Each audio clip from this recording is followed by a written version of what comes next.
노자도 그러니까 그러면 어쩔 수 없이 전쟁을 했습니다. 그러면 전쟁 잘하는 자는 일단 승리로 하지 거기서 그칠 뿐이지 그 전쟁을 통해서 내가 강국이 되고 강자 입장이 되려고 하지 않습니다. 왜? 반드시 자존심을 물리쳤기 때문에 안 갚으면 하게 되어 있거든요. 적정 수준에서 그만두고 상대의 자존심은 꺾지 않습니다.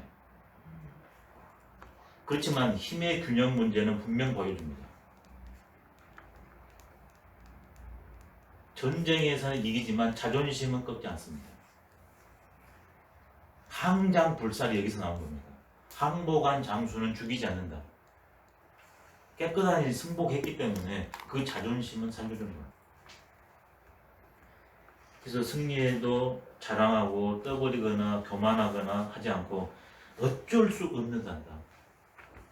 이순신 장군이 23승을 하셨다는데 그때 명나라에 지원을 받았습니다. 근데 실제 지원은 없었습니다. 오히려 간섭만 있었고.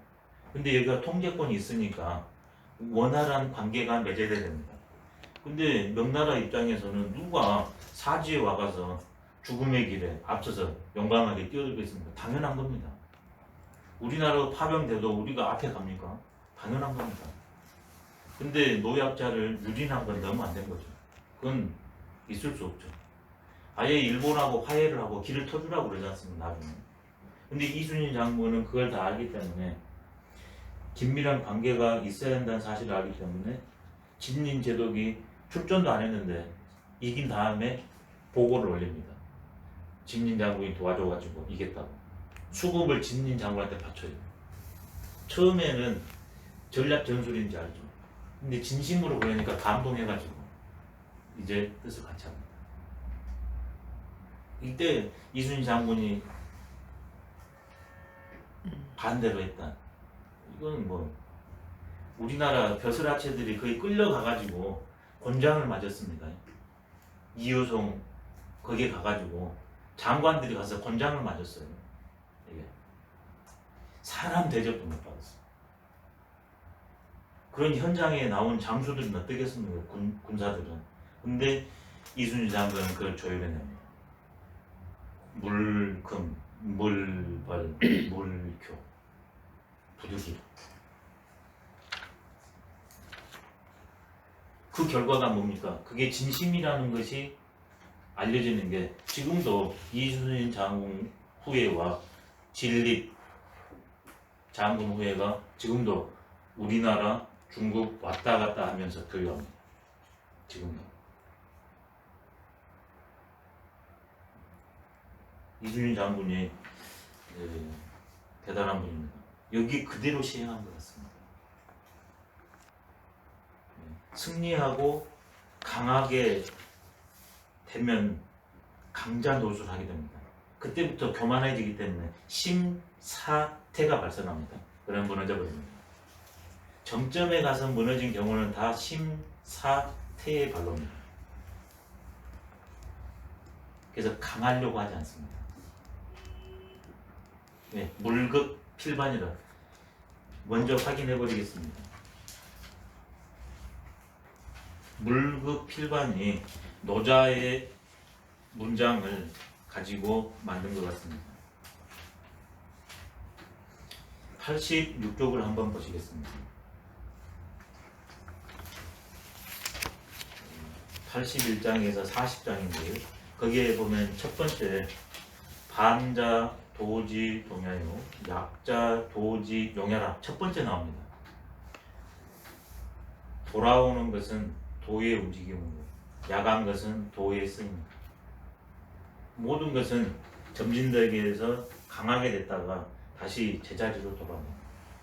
근데 언제부터 돌아오기 시작하는가? 제일 강할 때 턴하기 시작합니다. 반자 도지용. 노자는 이 사실을 알기 때문에 강은 뭡니까? 끝까지 간 거거든요. 그럼 돌아오잖아요. 그래서 물강입니다. 이건 도의 입장에 입에됩니다. 그게 부도입니다. 그러면 그것을 절제하지 않으면 어떻습니까? 계속 그렇게 갈 거지 않습니까? 그러면 막다른 골목에 치닫죠. 부도조이자. 그래서 이 말에서 물극 필반, 극직반이 나왔을 것 같습니다. 반자도지론에서요. 극직반. 대서원반이 있었죠. 멀리 가면 반드시 반대로 본 자리로 복귀한다 했지 않습니까? 이게 노자로 하면 대서원반인데 그것을 철학적으로 나중에 극직반, 물극칠필반으로 쓴 것 같습니다.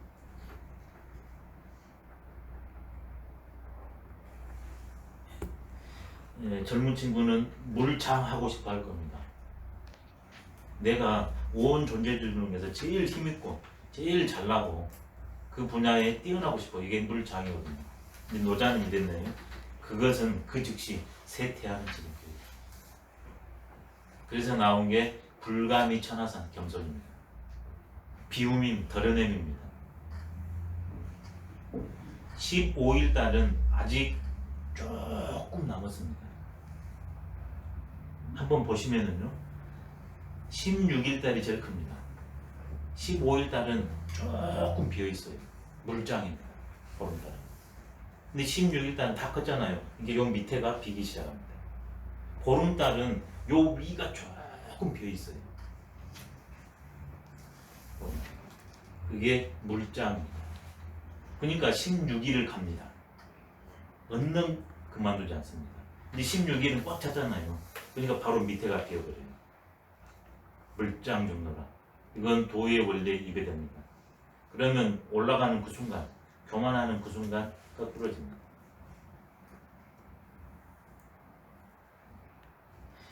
뒤에 나옵니다. 제일 뛰어난 무사는 무사답게 한다. 그게 무협지의 백면서성입니다. 선전자는 제일로 전쟁 잘한 사람은 분노하지 않는다. 제일로 승리를 잘한 사람은 다투지 않는다. 이것을 부쟁지덕이라고 말한다. 다투지 않는 덕이라고 말한다. 그 다음에 아예 슬픔에 상례로 처한다. 이런 말이 나오거든요. 바로 호생오사를 기준으로 놓기 때문에 이런 말을 한 것 같습니다. 내가 그 입장이 된다면, 우리나라가 그 입장이 된다면 날뛸 수가 없지 않습니까? 그리고 나와 외부 대상은 둘이 아니고 외부 대상 때문에 내가 사는데 어쩔 수 없이 전쟁하니까 이겨야 되지만 근당해서 날뛸 수가 없는 거죠.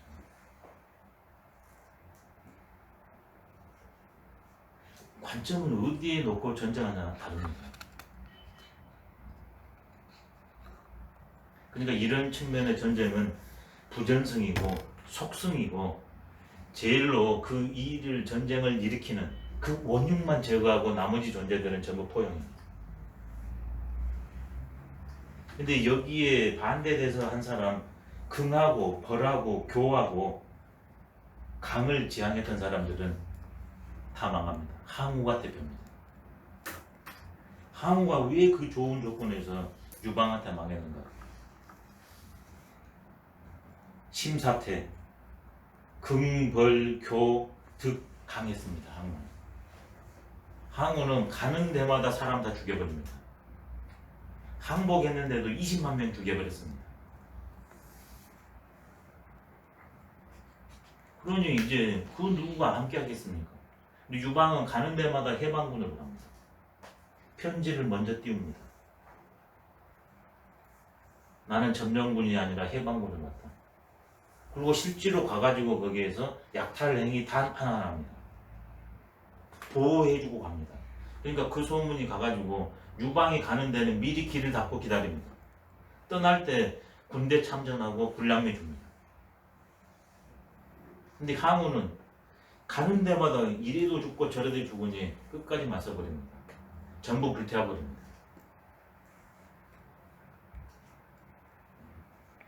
도가 아닌 방법으로 전쟁해가지고 항우가 연전연승하다가 패해버립니다. 물장정도라 부도조이의 대명사가 실제 역사에서도 있었던 것 같습니다.